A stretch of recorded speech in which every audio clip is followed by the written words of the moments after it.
Before taking this course, I was unaware of the stereotypes and often offensive depictions of non-white individuals on television, as well as gender roles that were embedded into almost every television show.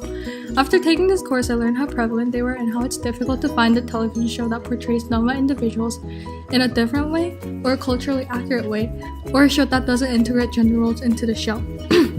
As mentioned by Gray in Reaganism and Sign of Blackness, I learned that African Americans were depicted negatively on television, as they are often associated with drugs and violence.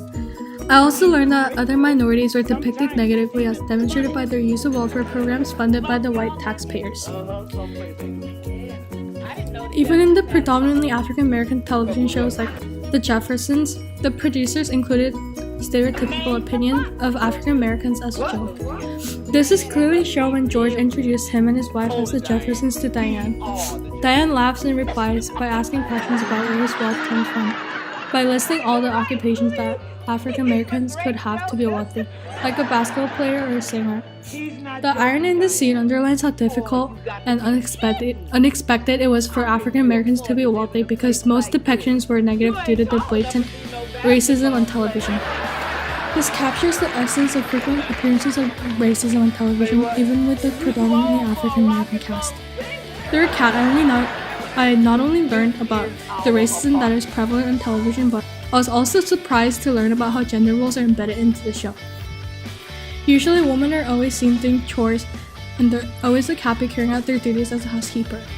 Similarly, Holovich, in her book Sitcoms and Suburbs, positioning the 1950s homemakers, mentions that wives are homemakers by default and enjoys doing chores because this pleases her husband. She also mentions that gender roles are embedded into the architecture of the house, as wives are not given a private space but only has a kitchen in the living room.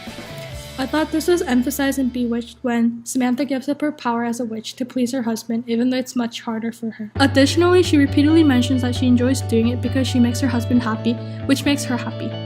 She's always seen in the kitchen or living room throughout the show, which demonstrates the traditional gender role beliefs that television plants in audiences' minds to encourage them to practice the same gender roles at home or set up expectations for wives to be housekeepers.